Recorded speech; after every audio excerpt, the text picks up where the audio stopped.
यह एक ऐसा दृश्य है जिसे देखकर पत्थर दिल भी पिघल जाए। मानवता को झकझोर देने वाली इस घटना ने पूरे शहर को सदमे में डाल दिया। नमस्कार, मेरा नाम है केशव चौधरी। मैं आपके लिए फिर ले आया हूँ सच्ची कहानी जो कि सच्ची घटना पर आधारित होती है। हमारा एपिसोड काला सच सफ़ेद झूठ में। तो आज की कहानी शुरू होती है उत्तर प्रदेश के शाहजहाँपुर में निर्माणाधीन अजीजगंज खनौती नदी किनारे, जहां पर नगर निगम कार्यालय के पास सोमवार की दोपहर, जब रोज़ की तरह अपने कामों में सभी लोग व्यस्त थे, वहीं पास में कुछ मजदूर काम भी कर रहे थे कि अचानक दो महिलाएं एक झोले में कुछ लेकर वहां पहुंची। किसी को शक नहीं हुआ, किसी ने रोकने की कोशिश भी नहीं की, लेकिन उन्होंने जो किया जिससे ममता और मानवीय संवेदनाओं की परीक्षा ले ली। ऐसा काम किया कि वो किसी बुरे सपनों से कम नहीं था।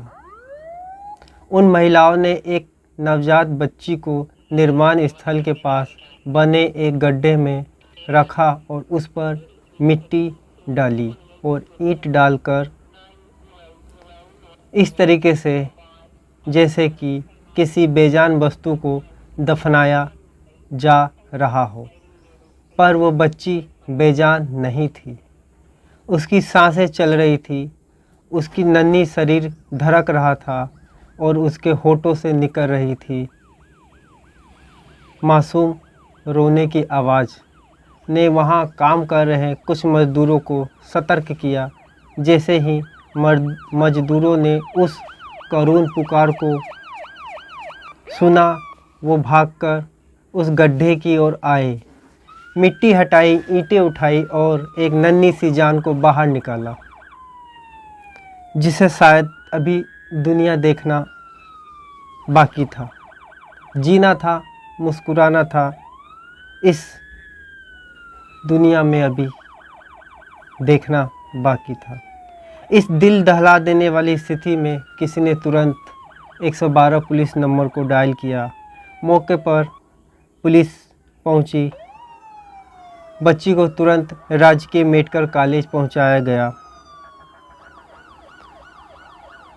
कॉलेज के डॉक्टर राजेश कुमार ने बताया कि जब बच्ची को लाया गया तब उसकी सांसें कमज़ोर हो चुकी थी और सांस लेने में तकलीफ़ भी हो रही थी। बच्ची का ओंठ भी कटा हुआ था, जो उसके इलाज और जटिल बना दिया था। पर डॉक्टर और नर्सों की तत्परता ने वो कर दिखाया जो एक चमत्कार से कम नहीं था। कुछ घंटों के उपचार के बाद बच्ची की हालत अब स्थिर है, उसकी सांस अब सहज है और शरीर में हरकत देखी जा रही है। इस बच्ची को उन पुलिस दो महिलाओं की तलाश में जुट गई है जिन्होंने इस निर्दयता को अंजाम दिया।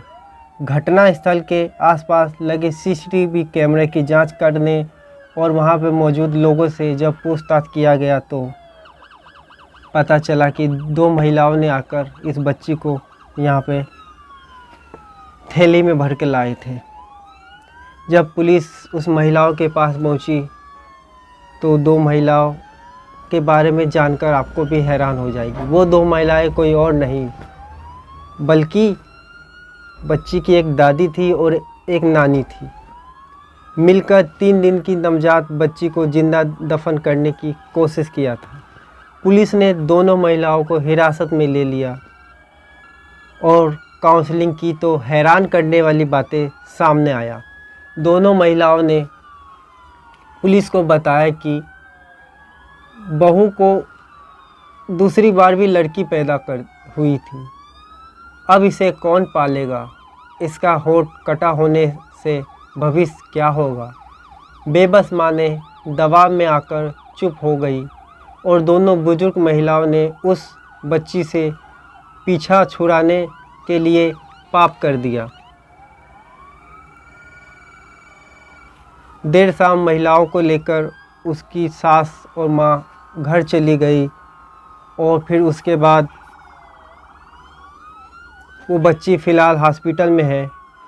इस संबंध में जिला प्रोफेशनल अधिकारी गौरव मिश्रा ने बताया कि बच्ची को स्वजन साथ रखने के लिए तैयार हो गए हैं, लेकिन पहले उसका बाल कल्याण समिति के सामने पेश किया जाएगा।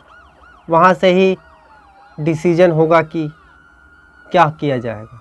इसी बीच प्राथमिकता पुलिस के अनुसार पुलिस ने बताया है कि प्राथमिकता दर्ज कानून के जानकार बताते हैं कि ये कृत्य हत्या के प्रयास होने के कारण अगर प्राथमिकता दर्ज हो सकती है, इस पर बाल कल्याण समिति डिसीजन लेगा। इस मामले को लेकर थाना प्रभारी अश्वनी कुमार सिंह ने बताया कि बच्ची को समय रहते बचा लिया गया। यदि तहरीर आई तो कार्रवाई पर विचार किया जाएगा। ये कहानी केवल एक बच्ची की जान बचाने की कहानी नहीं है, बल्कि ये उस समाज पर एक प्रश्न चिन्ह भी है जो एक नवजात को इस तरह मिट्टी में दबा देने की सोच रखता हो। यह एक माँ की कोख से जन्मी उस बच्ची की करुण कथा है जो दुनिया में आंखें खोलते ही मौत के आगोश में ढकेल दी गई, और साथ ही यह उन मजदूरों की मानवता की मिसाल है जिनकी सजगता ने एक मासूम की ज़िंदगी बचा ली। आज वो बच्ची अस्पताल के वार्ड में सांस ले रही है, लेकिन उसके नन्हे होठों पर पड़े जख्म हमारे समाज की संवेदनशीलता के गहरे घाव को दर्शाते हैं। अब ये समाज की जिम्मेदारी है कि न केवल उस बच्ची की परवरिश में मदद करे, बल्कि उस सोच को भी बदलने का प्रयास करे जो बेटियों को बोझ समझती है। ये घटना हम सबको आत्मचिंतन के लिए विवश करती है। क्या हम सचमुच एक संवेदनशील समाज की ओर बढ़ रहे हैं, या हम अब भी उन अंधेरों में जी रहे हैं जहां नवजात की पहली सांसें ही उसकी सबसे बड़ी सज़ा बन जाती है। तो फिलहाल